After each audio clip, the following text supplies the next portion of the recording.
Assalamualaikum teman-teman. Kami dari kelompok 1 akan memaparkan materi mengenai organisasi pengelolaan keuangan negara. Sebelum itu, izinkan kami menampilkan profil kami. Hai, saya Krotul Ayuni. Saya Restu Ananda Kurnia. Dan saya Haini Amanda Putri. Gimana guys, udah kenal semua kan? Stay tune dan tonton terus videonya sampai habis. Dah!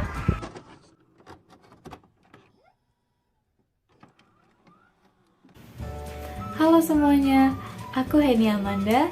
Dalam video ini aku akan menjelaskan mengenai struktur organisasi pengelolaan keuangan negara sesuai dengan bab 2 pasal 6 sampai dengan pasal 10 Undang-Undang Nomor 17 Tahun 2003 yakni sebagai berikut. Presiden selaku kepala pemerintahan memegang kekuasaan pengelolaan keuangan negara. Presiden selanjutnya menguasakan kepada Menteri Keuangan selaku pengelola fiskal dan wakil pemerintah dalam kepemilikan kekayaan negara yang dipisahkan. Selanjutnya, Presiden juga menguasakan kepada menteri atau pimpinan lembaga selaku pengguna anggaran atau pengguna barang kementerian negara atau lembaga yang dipimpinnya. Dan kemudian, Presiden menyerahkan kepada gubernur, bupati atau wali kota selaku kepala pemerintahan daerah untuk mengelola keuangan daerah dan mewakili Pemda dalam kepemilikan kekayaan daerah yang dipisahkan. Materi selanjutnya yaitu mengenai lembaga negara atau lembaga, yaitu lembaga negara dan lembaga non-kementerian negara. Di lingkungan keuangan lembaga negara, yang dimaksud dengan pimpinan lembaga adalah pejabat yang bertanggung jawab atas pengelolaan keuangan lembaga yang bersangkutan. Kekuasaan atas pengelolaan keuangan negara ini digunakan untuk mencapai tujuan bernegara, dan dalam rangka penyelenggaraan fungsi pemerintahannya, yaitu untuk mencapai tujuan negara tersebut, maka setiap tahunnya akan disusun APBN dan APBD. Baiklah, selanjutnya aku juga akan menjelaskan mengenai Menteri Keuangan dan para menteri lainnya. Menteri Keuangan sebagai pembantu Presiden dalam bidang keuangan pada hakikatnya adalah CFO atau Chief Financial Officer yang berwenang dan bertanggung jawab atas pengelolaan aset dan kewajiban negara secara nasional. Sedangkan para menteri dan pimpinan lembaga negara pada hakikatnya adalah COO atau Chief Operational Officer yang berwenang dan bertanggung jawab atas penyelenggaraan pemerintahan sesuai bidang tugas dan fungsi masing-masing. Selanjutnya, teman-teman udah pada tahu belum sih kalau Menteri Keuangan itu punya 4 fungsi, yaitu pertama sebagai pengelola fiskal, kedua sebagai bendahara umum negara, ketiga sebagai pengguna anggaran dan pengguna barang, dan keempat yaitu mengatur pengelolaan barang milik negara. Selanjutnya, aku juga akan menjelaskan mengenai tugas Menteri Keuangan. Dalam rangka pelaksanaan kekuasaan atas pengelolaan fiskal, menurut Undang-Undang Nomor 17 Tahun 2003, Menteri Keuangan mempunyai 8 tugas sebagai berikut. Pertama, menyusun kebijakan fiskal dan kerangka ekonomi makro. Kedua, menyusun rancangan APBN dan rancangan perubahan APBN. Ketiga, mengesahkan dokumen pelaksanaan anggaran. Keempat, melakukan perjanjian internasional di bidang keuangan. Kelima, melaksanakan pemungutan pendapatan negara yang telah ditetapkan dalam undang-undang. Keenam, melaksanakan fungsi bendahara umum negara.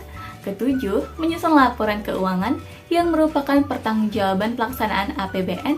Dan yang terakhir yaitu melaksanakan tugas-tugas lain di bidang pengelolaan fiskal berdasarkan ketentuan undang-undang. Next, materi selanjutnya yaitu mengenai wewenang Menteri Keuangan. Menteri Keuangan selaku bendahara umum negara memiliki beberapa wewenang loh, yaitu pertama, menetapkan kebijakan dan pedoman pelaksanaan anggaran negara. Kedua, mengesahkan dokumen pelaksanaan anggaran. Ketiga, melakukan pengendalian pelaksanaan anggaran negara. Keempat, menetapkan sistem penerimaan dan pengeluaran kas negara. Kelima, menunjuk bank atau lembaga keuangan lainnya dalam rangka pelaksanaan penerimaan dan pengeluaran anggaran negara. Dan keenam, mengusahakan dan mengatur dana yang diperlukan dalam pelaksanaan anggaran negara. Selain wewenang yang sudah aku sebutkan tadi, Menteri Keuangan juga punya wewenang yang lain loh teman-teman. Nah, wewenang tersebut akan dipaparkan oleh rekan aku selanjutnya yaitu Restu Ananda. Dah. Baiklah, materi selanjutnya masih tentang wewenang Menteri Keuangan selaku Bendahara Umum Negara. Yang ketujuh, menyimpan uang negara. Yang kedelapan, menempatkan uang negara dan mengelola atau menata usahakan investasi. Yang kesembilan, melakukan pembayaran berdasarkan permintaan pejabat pengguna anggaran atas beban rekening kas umum negara. Yang kesepuluh, melakukan pinjaman dan memberikan jaminan atas nama pemerintah. Dan masih ada 9 lagi yang bisa kalian lihat setelah ini.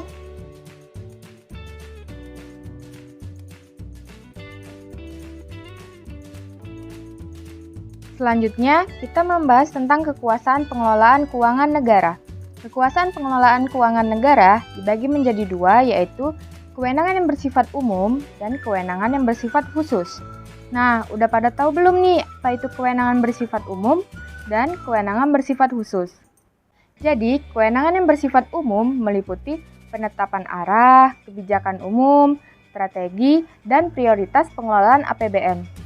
Contohnya seperti penetapan pedoman pelaksanaan dan pertanggungjawaban APBN. Sedangkan kewenangan yang bersifat khusus meliputi keputusan atau kebijakan teknik yang berkaitan dengan pengelolaan APBN. Contohnya seperti keputusan sidang kabinet di bidang pengelolaan APBN. Selanjutnya, dalam meningkatkan akuntabilitas dan menjamin terselenggaranya saling uji atau check and balance, dalam proses pelaksanaan anggaran perlu dilakukan pemisahan secara tegas antara pemegang kewenangan administratif dan kewenangan kebendaharaan. Kewenangan administratif diserahkan kepada Kementerian Negara atau lembaga, sedangkan pemegang kewenangan kebendaharaan negara diserahkan kepada Kementerian Keuangan sesuai dengan pasal 19 Undang-Undang Nomor 1 Tahun 2004. Ngomong-ngomong soal undang-undang, kalian tahu nggak sih apa isi dari Undang-Undang Nomor 1 Pasal 19 Tahun 2004? Jadi, Undang-Undang Nomor 1 Pasal 19 Tahun 2004 berbunyi, yang pertama, pembayaran atas tagihan yang menjadi beban APBN dilakukan oleh bendahara umum negara atau kuasa bendahara umum negara.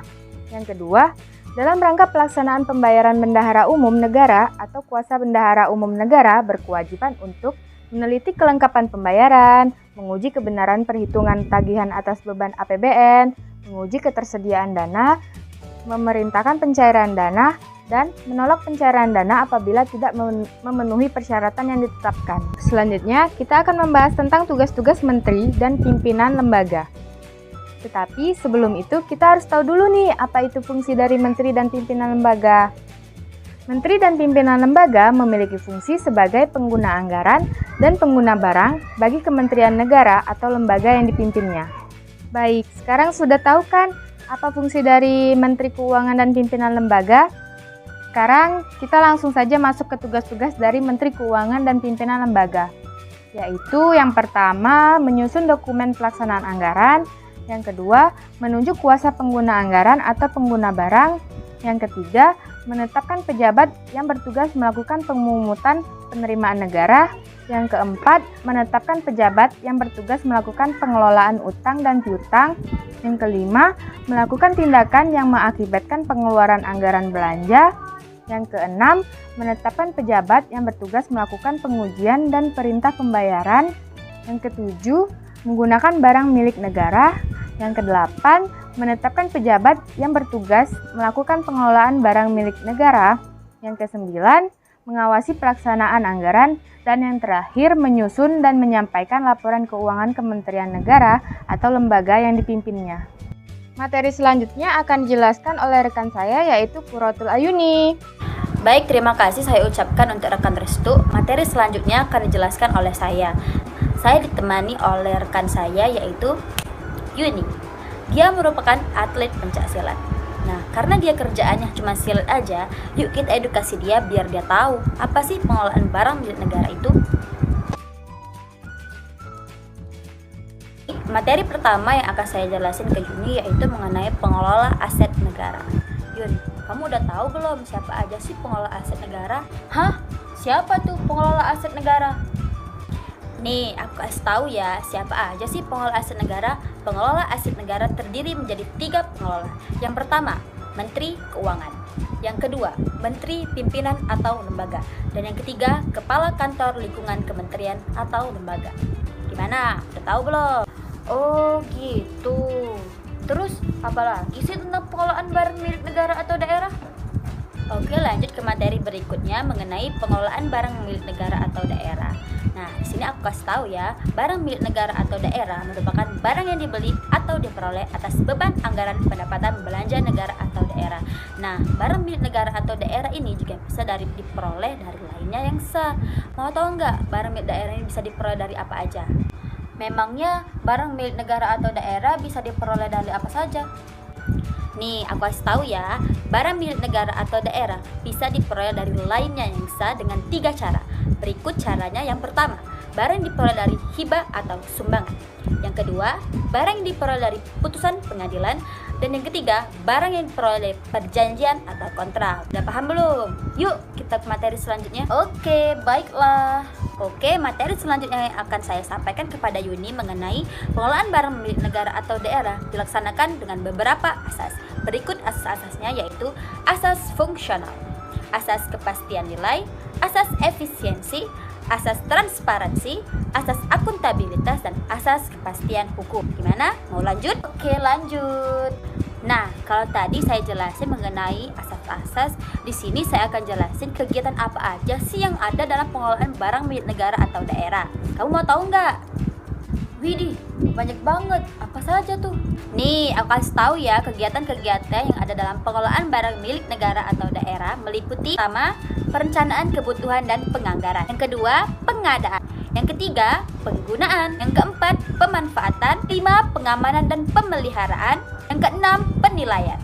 Yang ketujuh, pemindah tanganan. Yang kedelapan, pemusnahan. Yang kesembilan, penghapusan. Kesepuluh, penata usahaan. Dan yang terakhir, pembinaan, pengawasan serta pengendalian. Subhanallah. Terus, kegiatan sebanyak itu siapa aja pengguna dan pengelolanya? Oke, di sini saya akan jelasin mengenai pejabat pengelolaan dan pengguna barang milik negara atau daerah. Dimulai dari pengelola barang milik negara, yaitu dilakukan oleh Menteri Keuangan selaku Bendahara Umum Negara. Kemudian gubernur, bupati, atau wali kota sebagai kekuasaan pengelolaan barang milik daerah. Dan yang terakhir, sekretaris daerah sebagai pengelola barang milik daerah. Dimulai dari pengguna barang milik negara dilakukan oleh menteri lembaga sebagai pimpinan kementerian atau lembaga. Kemudian kepala kantor kementerian lembaga sebagai pemegang kekuasaan pengguna barang. Dan terakhir, satuan kerja perangkat daerah sebagai pengguna barang milik daerah. Gimana? Udah paham?